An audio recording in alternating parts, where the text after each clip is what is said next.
में आपका स्वागत है। मध्य प्रदेश ने 26 अप्रैल 2026 को जो प्रीलिम्स की परीक्षा हुई है उसकी ऑथेंटिक अगर आप आंसर की कहीं खोज रहे हैं तो मैं आपको बताऊंगा कि उसकी ऑथेंटिक आंसर की क्या है। ये पेपर नंबर है, ये जो पेपर की सीरीज़ है वो है ए सीरीज़, और मैं आपको पेपर नंबर सी बी जो है वो मैं अपने टेलीग्राम लिंक पर आपको मैं प्रोवाइड करा दूंगा, जिससे आप सीधा चेक कर सकते हैं कि इसका आंसर ए होगा या इसका आंसर बी होगा। तो बिना कुछ देर किए हुए आगे चलते हैं। अगर आपको ये वीडियो पसंद आए तो लाइक करें, शेयर करें और सब्सक्राइब करें। हम आगे बढ़ते हैं और देखते हैं पहला क्वेश्चन। पहला क्वेश्चन लिखा है कि कुमायूं हिमालय का सबसे ऊंची शिखर कौन सी है। तो हम बहुत ज़्यादा डिस्कस नहीं करेंगे और सीधे आंसर पर आएंगे। तो इसका आंसर है नंदा देवी। उसी में आगे बढ़े अगर हम, नंदा देवी।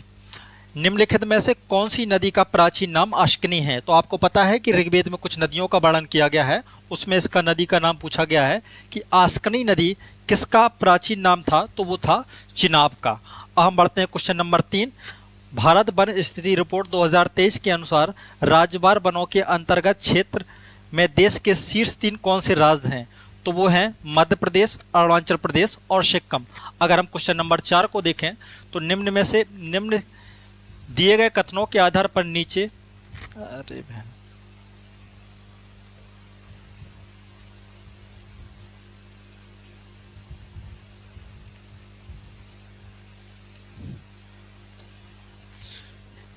इस क्लास में आपका स्वागत है। इस क्लास के दौरान मैं आपको 26 अप्रैल 2026 को जो मध्य प्रदेश प्रीलिम्स की परीक्षा हुई है उसकी आंसर की बताऊंगा कि किस प्रश्न का कौन सा आंसर है। तो आपको एक ऑथेंटिक आंसर की अगर आप खोज रहे हैं तो आपको इस चैनल पर आपको प्रोवाइड करा दी जाएगी। तो हम क्या कर रहे हैं, ए नंबर की जो सीरीज का पेपर हुआ है उसको हम डिस्कस करेंगे। बाकी जो बी एंड सी जो वगैरह जो भी सीरीज है वो मैं आपको टेलीग्राम लिंक पर उसकी आंसर की और पेपर दोनों प्रोवाइड करा दूंगा। तो बिना देरी किए हम चलते हैं, ए नंबर की सीरीज को आप मैच कर लीजिए। अगर हम देखें तो चलते हैं पहले प्रश्न की ओर। ज़्यादा डीपली नहीं जाएंगे, सिर्फ हम आंसर को डिस्कस करेंगे और प्रश्न को डिस्कस करेंगे। अगर हम देखें तो लिखा हुआ है कुमायूं हिमालय का सबसे ऊंचा शिखर कौन सा है। तो इसका आंसर होगा नंदा देवी।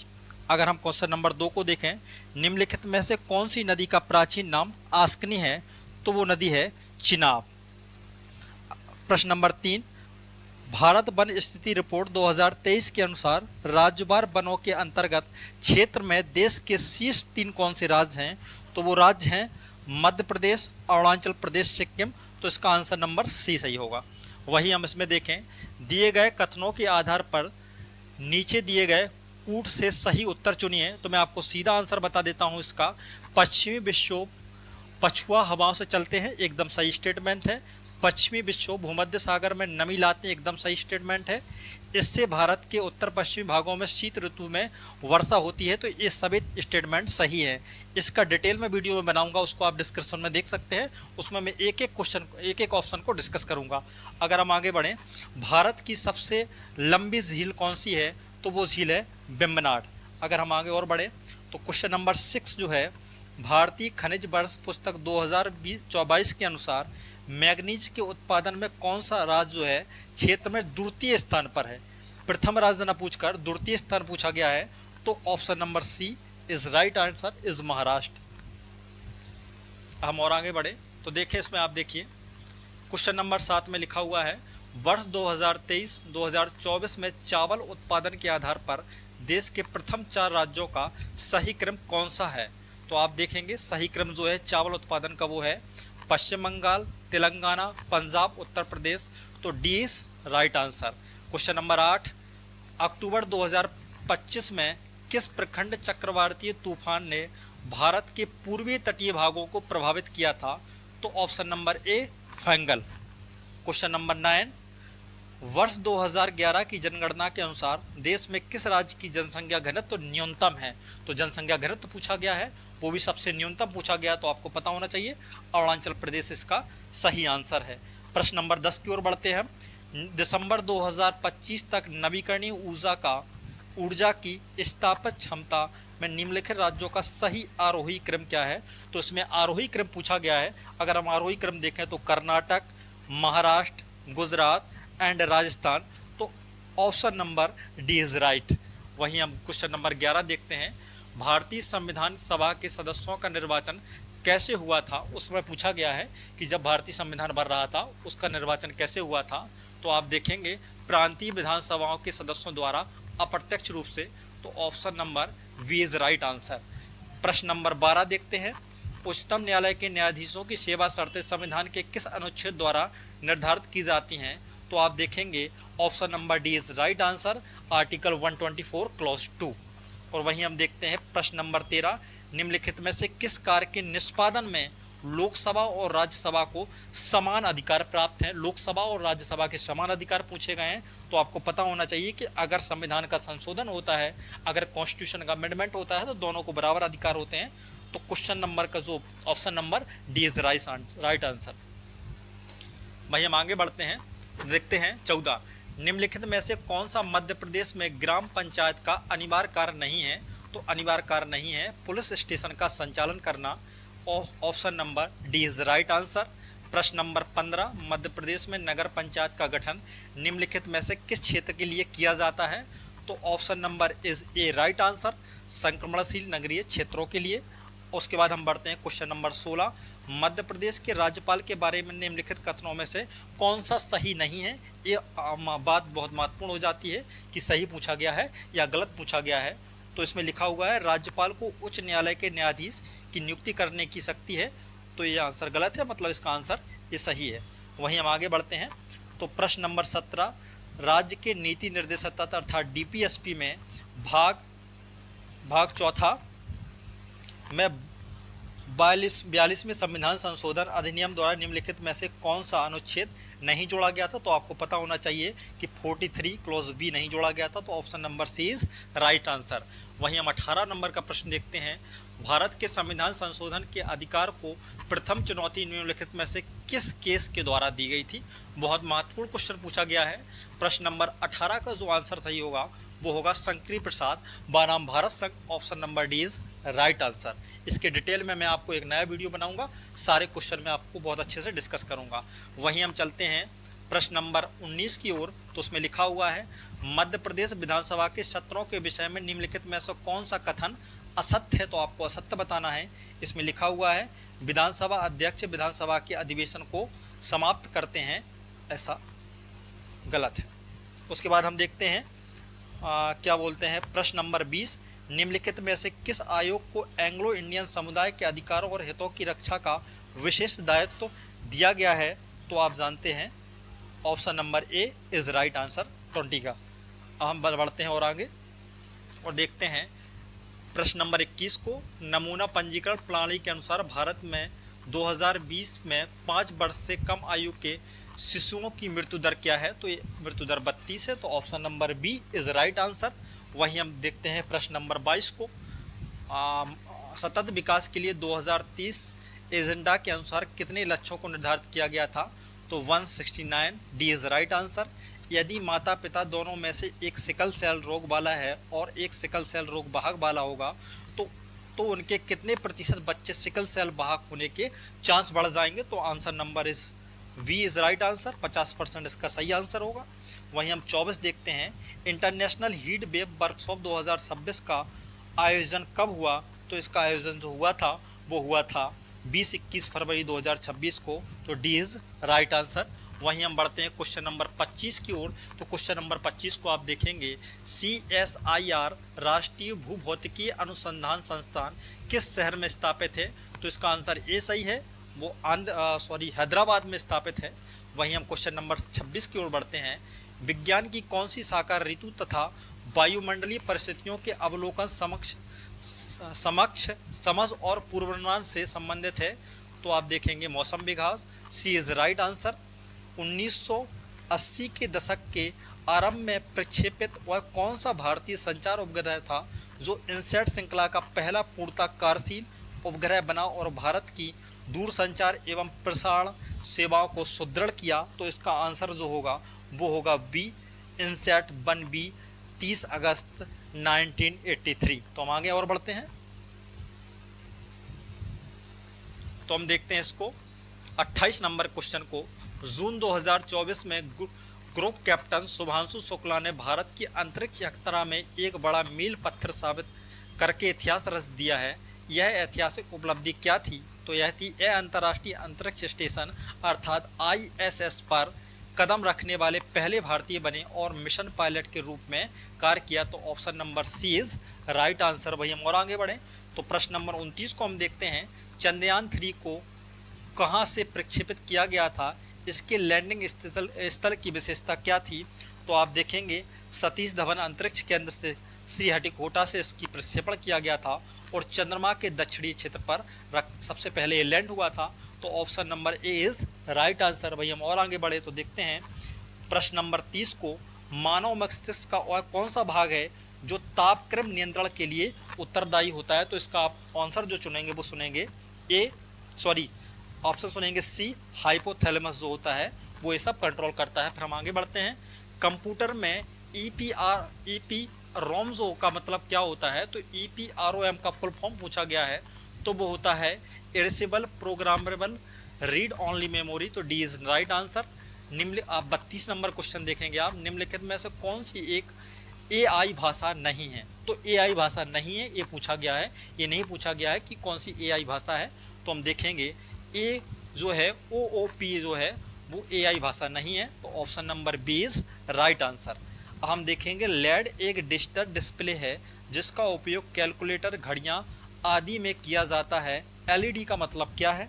तो LED का जो मतलब होता है वो होता है लाइट इमिटिंग डायोड। तो option number C is right answer.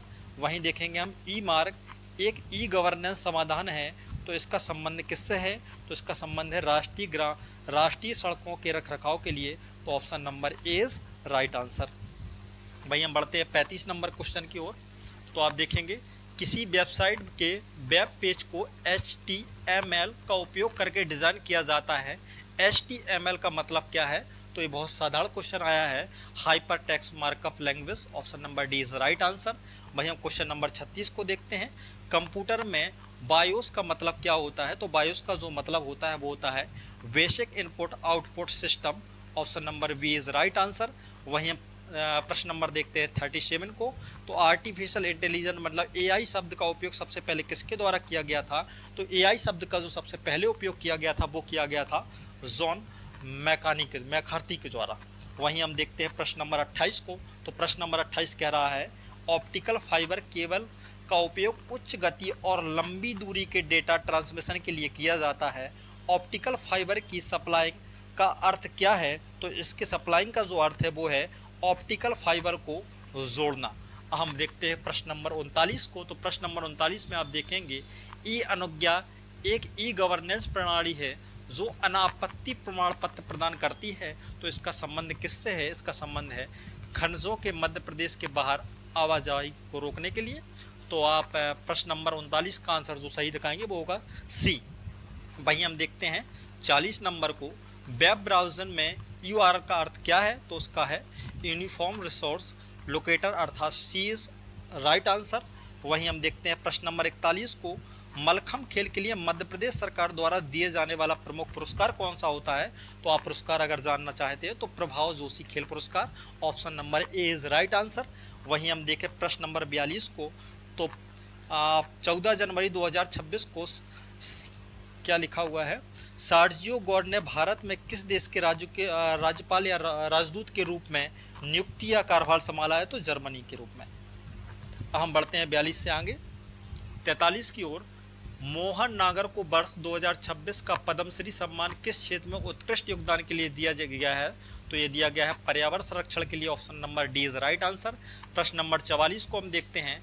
2026 का महिला T20 वर्ल्ड कप किन देशों में आयोजित किया जाएगा? तो ये किया जाएगा इंग्लैंड एंड वेल्स में आयोजित किया जाएगा। और उसके बाद हम देखते हैं प्रश्न नंबर 45 को। तो प्रश्न नंबर 45 का जो आंसर है, जो प्रश्न है, स्वास्थ्य नारी सशक्त परिवार अभियान का शुभारंभ प्रधानमंत्री द्वारा कहाँ से किया गया था? तो ये किया गया था उज्जैन से। तो उस option number D is right answer. वहीं हम देखें 46 नंबर प्रश्न को। तो वित्तीय क्षेत्र, उद्योग एवं व्यापार के योगदान के लिए 2026 में पद्म भूषण अवार्ड किसे प्रदान किया गया है? तो ये पद्म भूषण जो पुरस्कार है वो दिया गया है अजय पिरामल को। तो हम देखते हैं 47 नंबर प्रश्न को। सुमन सखी चैटबॉट किस क्षेत्र में डिजिटल पहल का उदाहरण है? तो ये है स्वास्थ्य, अर्थात 20 राइट आंसर। वही प्रश्न नंबर 48, भारत सरकार के संस्कृति विभाग के अंतर्गत साहित्य अकादमी द्वारा 30 मार्च से 4 अप्रैल 2026 तक आयोजित साहित्य उत्सव 2026 की थीम क्या रखी गई थी? तो ये थीम रखी गई थी फेस्टिवल ऑफ टेलर्स। तो 20 राइट आंसर। प्रश्न नंबर 49 देखते हैं हम। उपभोक्ता मूल्य सूचांक अर्थात सीपीआई का नया आधार वर्ष क्या निर्धारित किया गया है? तो वो निर्धारित किया गया है 2023 को। तो सी इज राइट आंसर। 50वां प्रश्न को हम देखते हैं। संयुक्त राष्ट्र द्वारा वर्ष 2025 को किस अंतर्राष्ट्रीय वर्ष के रूप में घोषित किया गया था? तो इसको घोषित किया गया था अंतर्राष्ट्रीय सहकारिता वर्ष, अर्थात दीज राइट आंसर। तो हमने आधे प्रश्नों का डिस्कस कर लिया है। फिर मैं आपको बता दूं कि इसका जो डिटेल वीडियो होगा वह मैं आपको कल तक प्रोवाइड कर दूंगा, जिसमें वो बहुत अच्छे से आपको डिटेल में बताऊंगा कि आपको किस बुक से इसके सोर्स दिए गए हैं, जिससे आप पता कर पाएँ। हम आगे बढ़ते हैं और देखते हैं वैदिक साहित्य में सभा और समिति को किस देवता की 2 पुत्रियां कहा गया है? तो ये प्रजापति कहा गया है। तो option number B is right answer. प्रश्न नंबर 52, बंगाल में तिभागा आंदोलन कब स्टार्ट हुआ था? तो ये आंसर ए सही है इसका, सितंबर 1946 में। वहीं हम देखते हैं 53, तो चारों आश्रमों का उल्लेख सर्वप्रथम किस ग्रंथ में किया गया है? तो ऑप्शन नंबर बी, अर्थात ऑप्शन नंबर बी का मतलब है जवालोक उपनिषद जो था उसमें सबसे पहले इनका वर्णन देखने को मिलता है। भाई हम देखते हैं प्रश्न नंबर 54 को। तो 54 में लिखा हो गया है 1918 में संयुक्त प्रांत किसान सभा की स्थापना निम्न में से किसके द्वारा की गई थी? तो इसका आंसर आप किसी एक को इसमें नहीं चुन सकते हैं, ये समानता आयोग डिलीट करेगा। या इसका आंसर जो है वो, क्योंकि आप महामना मदन मोहन मालवीय भी कह सकते हैं और इंद्र नारायण द्विवेदी भी, क्योंकि ये दोनों लोग संयुक्त रूप से थे। तो इसके आंसर को लेकर प्राय कन्फ्यूज़न है कि आयोग किसका मानता है या इसको डिलीट करता है। उसके बाद हम देखते हैं 55 नंबर प्रश्न को। कृष्ण और बलराम का अंकन किस हिंद यमन शासक की मुद्राओं में मिलता है? तो ये मिलता है अगाथोलिस के। वहीं हम बढ़ते हैं 56 नंबर प्रश्न की ओर। निम्नलिखित में से कौन सा एक स्त्री अलवार संत थी? तो आपको ये तो प्रश्न जो है बहुत पॉपुलर है, उसका नाम अंडाल था। Option number D is right answer. 57 number में देखते हैं प्राचीन संस्कृत साहित्य के अनुसार निम्नलिखित मसालों में से किसे यवन प्रिय कहा जाता है? तो यवन प्रिय कहा जाता है काली मिर्च को। तो सी इज राइट आंसर। वहीं हम देखते हैं 58 नंबर का क्वेश्चन, उसमें लिखा है भारतवर्ष का उल्लेख सर्वप्रथम किस अभिलेख से प्राप्त होता है? तो उसका आंसर है D is right answer, Kharavela के हाथीकुंबा अभिलेख से। उसके बाद हम आगे बढ़ते हैं प्रश्न नंबर 59 की ओर। उसमें लिखा है दस्तावेज द फिलॉसफी ऑफ द बम किसके अनुरोध पर भगवती शरण बोहरा ने तैयार किया था और हर मुद्दे पर इसमें चर्चा की गई थी? तो इसकी रिक्वेस्ट की गई थी। तो ये है चंद्रशेखर आज़ाद। और द फिलॉसफी ऑफ द बम जो थी वो भगवती बोहरा ने लिखी थी। किनके प्रयासों से या किनके कहने से? तो चंद्रशेखर आज़ाद के कहने से। हम चलते हैं प्रश्न नंबर 11 की ओर। प्रश्न नंबर 11 में लिखा है द सीक्रेट डॉक्ट्राइन का लेखक कौन था या कौन थी? प्रश्न नंबर 60, तो इसका आंसर होगा HP Blavatsky. Option number B is right answer. प्रश्न नंबर 61 का जो आंसर है सन 2011 की जनगणना के अनुसार कमार जनजाति की संख्या मध्य प्रदेश में कितनी है? तो इसकी जनसंख्या 66 है। तो option number C is right answer. वहीं हम देखते हैं प्रश्न नंबर 62 को। तो सन 2011 की जनगणना के अनुसार मध्य प्रदेश में कितनी जनजातियां विशेष रूप से कमज़ोर जनजातियों को छोड़कर उनकी संख्या पूछी गई है? तो इनकी संख्या जो है 43 है। अगर हम 63 क्वेश्चन को देखें, इंदल पूजा का संबंध मध्य प्रदेश में किस जनजाति से है? तो बरेला, अर्थात ए इज राइट आंसर। वही हम देखते हैं प्रश्न नंबर 64 को। आदिवासियों का परंपरागत संगीत वाद्य जो है गुटुम बाजा निम्नलिखित मध्य प्रदेश के किस जिले से संबंधित है?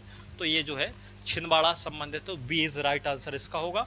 वही हम देखते हैं 65 नंबर। सन 2024-25 में अनुसूचित जनजातियों के विद्यार्थियों को विदेश में शिक्षा प्राप्त कराने के लिए क्या आय सीमा निर्धारित की गई है? तो आय सीमा जो निर्धारित की गई है वो 10 लाख की गई है। तो सी इज राइट आंसर। वहीं हम देखते हैं प्रश्न नंबर 66 को। ट्राइफेड की स्थापना किस वर्ष की गई थी? तो ये 1987 में की गई थी। तो बी इज राइट आंसर। 67 की ओर बढ़ते हैं। संविधान की किस अनुसूची के प्रावधान के अनुसार राज्यों में जनजातीय सलाहकार समिति का गठन किया जाता है? तो जो अनुसूची नंबर 5 इज राइट आंसर। फिर हम आगे बढ़ते हैं और देखते हैं इसको। सन 2011 की जनगणना के अनुसार मध्य प्रदेश के में देश की अनुसूचित जनजातियों की जनसंख्या का कितना प्रतिशत निवास करता है, तो 31.84 इज राइट आंसर। 67 का हम देखते हैं, गौंड जनजाति में शब्द बारी का संबंध क्या है, तो बारी का संबंध जो है वो खेती से होता है, तो option B is right answer. वही हम देखते हैं प्रश्न नंबर 70 को, नेतम शब्द का संबंध किससे है, तो इसका नेतम का संबंध जो होता है टोटम से होता है, तो बी इज राइट आंसर। वहीं हम बढ़ते हैं 71वें प्रश्न की ओर। तो 71 प्रश्न में क्या दिया गया है, यहाँ नदियाँ दी गई हैं, यहाँ उनकी सहायक नदियाँ दी गई हैं। तो हम अगर हम मिलान करें इसका, अगर हम चंबल का मिलान करेंगे तो किससे करेंगे, चंबल का अगर मिलान करना चाहते हैं तो चंबल जो है वो है पार्वती से, और सॉरी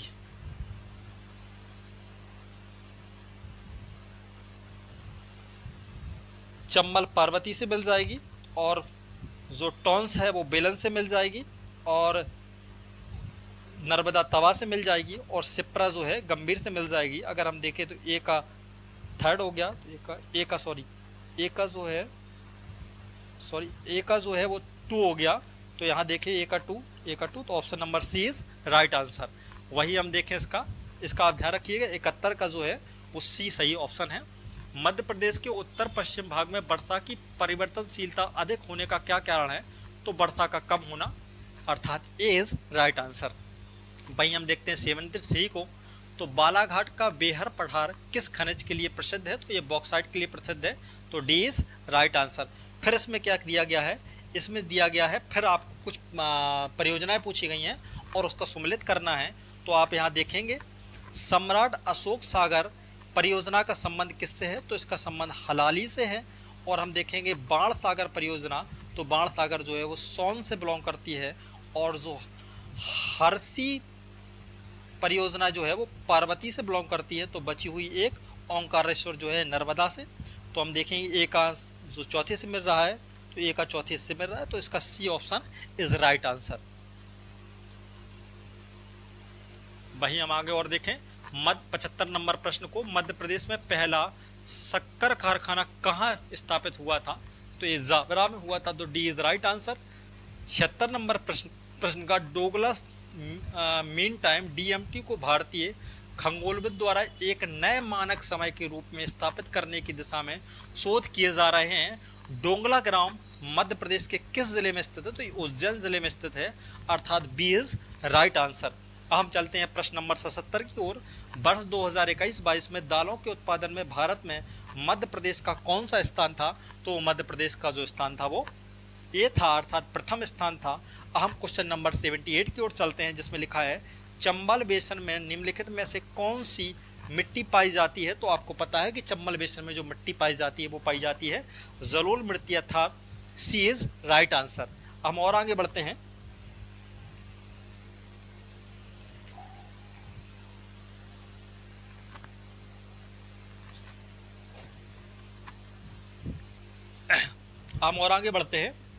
और देखते हैं असीरगढ़ की पहाड़ियाँ कहाँ स्थित है, तो असीरगढ़ की जो पहाड़ियाँ हैं 79 पूछा गया है, ये पश्चिमी सतपुड़ा में पड़ती हैं। मैं आपको लोकेशन और मैप के माध्यम से बताऊंगा, लेकिन एक डिटेल वीडियो में। तो इसका A answer is right answer जो है। वहीं हम देखें 80वां प्रश्न, तो जनगणना 2011 के अनुसार जिलों का दशक 2001 से लेकर 11 अर्थात एक दशक में जनसंख्या वृद्धि का सही अवरोही क्रम क्या था, तो सही अवरोही क्रम अगर हम देखेंगे तो इंदौर, झाबुआ, भोपाल, अर्थात डी इज राइट आंसर।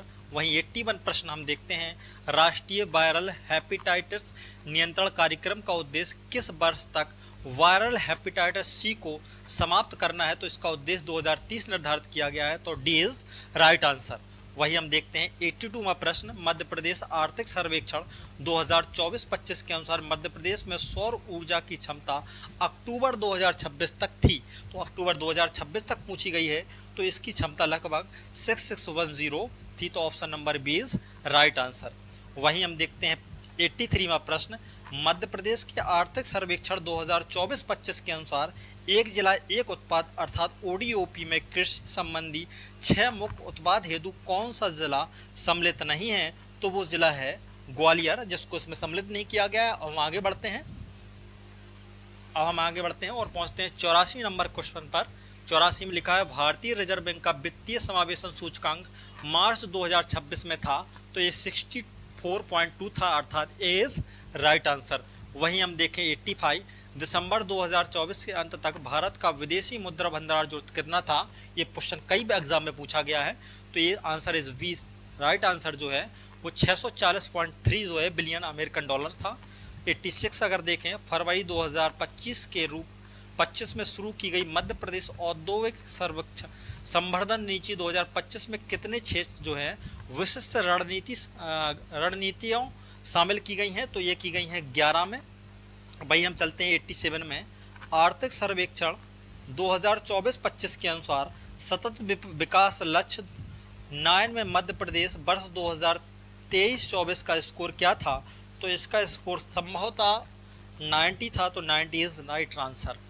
88 जो है वो है कॉन्फेडरेशन ऑफ इंडियन हिस्ट्री की फरवरी 2025 में प्रकाशित रिपोर्ट के अनुसार मध्य प्रदेश के दवा क्षेत्र का सकल स्थित पूंजी निर्माण का में भारत का अंश कितना पूछा गया है, तो ये पूछा गया है 2.2, तो डी इज राइट आंसर। 89 में प्रश्न को हम देखते हैं जो लिखा है हाल के वर्षों में भारत में कृषि क्षेत्र ने चुनौती के बावजूद सहनशीलता का प्रदर्शन करते हुए वित्तीय वर्ष 2017 से वित्तीय वर्ष 2027 तक सालाना वृद्धि कितनी की है, तो वो लगभग में पूछी गई है, तो इसका आंसर होगा 4.8, अर्थात बी इज राइट आंसर। 90 प्रश्न के आंसर को हम खोजते हैं। मध्य प्रदेश के पेटेंट फाइलिंग में 2018-19 से 2022-23 की अवधि में कितनी वृद्धि प्रदर्शित हुई है, तो इसमें 280% वृद्धि हुई है, तो इसका मतलब हो गया डी इज राइट आंसर। अब यहाँ पर शायद लास्ट पेज होगा, इसके बाद एक पेज और है। 91वां प्रश्न देखते हैं मौर्य सम्राट अशोक का व्यक्तिगत नाम मध्य प्रदेश के किस अभिलेख से मिलता है, तो वो गुर्जरा से मिलता है, तो option B is right answer. वहीं बताया गया है निम्नांकित बोलियों को उससे संबद्ध जनजातियां हैं, अर्थात कौन सी बोलियां कौन सी जनजातियां बोलती हैं, तो उसको मिलान करना है। तो देखेंगे हम निमाड़ी जो लिखा है वो बड़वानी खड़वा, तो अगर हम एक को मिलान कर दें थर्ड से, तो इसमें हम आंसर को पकड़ लेंगे, अर्थात ए इज राइट आंसर। अगर आप पूरा मिलाना चाहें तो मिला सकते हैं, कोरकू इसमें मिल जाएगा, भीली इसमें मिल जाएगा, और बचा हुआ गोंडी जो है वो इसमें मिल जाएगा। अब हम पढ़ते हैं 93 क्वेश्चन की ओर, तो इसका जो राइट आंसर है वो ए है। 93 में प्रश्न में लिखा है मध्य प्रदेश में निम्नलिखित में से कौन सा स्थल विश्व धरोहर स्थल के रूप में मान्यता प्राप्त है, तो आप देखेंगे वो है सांची, मध्य प्रदेश का क्षेत्र। वहीं हम देखें 94 में, तो खजुराहो स्थित जगदम्बी मंदिर की प्रमुख विशेषताओं में निम्नलिखित में से कौन सा तथ्य जो है वो असत्य है, तो असत्य तथ्य अगर हम खोजना है तो है गर्भगृह के मुख्य द्वार पर विष्णु की मूर्ति अधिष्ठित है, तो option number D is incorrect answer, लेकिन इसका आंसर तो सही होगा, वो डी होगा, लेकिन ये स्टेटमेंट गलत है। हम देखते हैं 95 में, इसमें जनजाति और उप जनजाति अगर मिलाना है हमें, तो इसमें हम देखेंगे बेंगा जो है नरोतिया, और अगर हम देखें भारिया, तो भारिया का आंसर होगा भूमिया। अगर बी को हम 4 से मिला देते हैं, तो बी को अगर 4 से मिलाते हैं यही आंसर होगा, तो option number B is right answer. अब हम आगे बढ़ते हैं। अब हमारा लास्ट पेज है।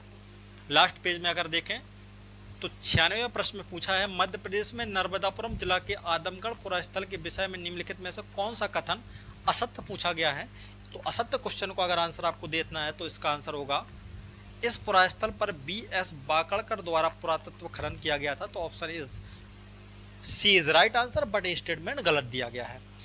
97 मध्य प्रदेश निम्नलिखित साहित्यकारों को उनकी कृतियों से सम्मिलित करना है। एक तरफ उनकी रचना दी गई है, एक तरफ दिए गए रचनाकार, तो साहित्यकार उनकी कृतियों को मिलाना है आपको। तो हम देखते हैं केशवदास की बहुत प्रसिद्ध पुस्तक है कवि प्रिया। अगर हम एक को मिला लें 1, तो आंसर इज बी ए, जिसका ए आंसर सही होगा। वहीं अगर हम देखें भगवती प्रसाद मिश्र जो हैं वो गांधी पंचशील, और पद्माकर जो हैं वो होंगे किससे, पद्माकर हो जाएंगे ए गंगा लहरी से, और बचा होगा एक आंसर तो सेकंड में मिल जाएगा। वहीं हम चलते हैं 98 में प्रश्न की ओर। तो 98 में दिया गया है निम्नलिखित लोकगीतों को उनकी विशेषताओं में सम्मिलित कीजिए। एक तरफ लोकगीत उनकी विशेषताएं दी गई हैं, अगर हम मिलान करें रैलो गीत की, तो रैलो गीत का मिलान होगा युवा युवतियों के गीत, तो ए का थर्ड से हो गया, तो हम ए का थर्ड में पाएंगे, तो सी इज राइट आंसर, क्योंकि एक के मिलाने से ही आपको पूरा आंसर मिल जा रहा है। 99 में जो क्वेश्चन है, बंकिम चटर्जी के उपन्यास आनंद मठ के अनुसार किस पात्र के द्वारा वंदे मातरम गीत गाया गया था, वो भी किसके अनुसार, बंकिम चटर्जी के आनंद मठ के द्वारा, तो ये है सिपाही भवानंद के द्वारा, तो सी इज राइट आंसर। भाई सोमा और अंतिम क्वेश्चन जो है वो पूछा गया है, मालवा की माच लोक रंग शैली को वर्तमान में प्रदर्शनकारी विद्या के रूप में बदलने का श्रेय किसे जाता है, तो ये जाता है सिद्धेश्वर सेन को। तो इस क्लास के दौरान मैंने आपको मध्य प्रदेश पीसीएस के ए सीरीज को डिस्कस किया है। आप मेरे टेलीग्राम लिंक पर जो दूसरी सीरीज की आंसर की है तो आप देख सकते हैं। इतना ही, थैंक यू।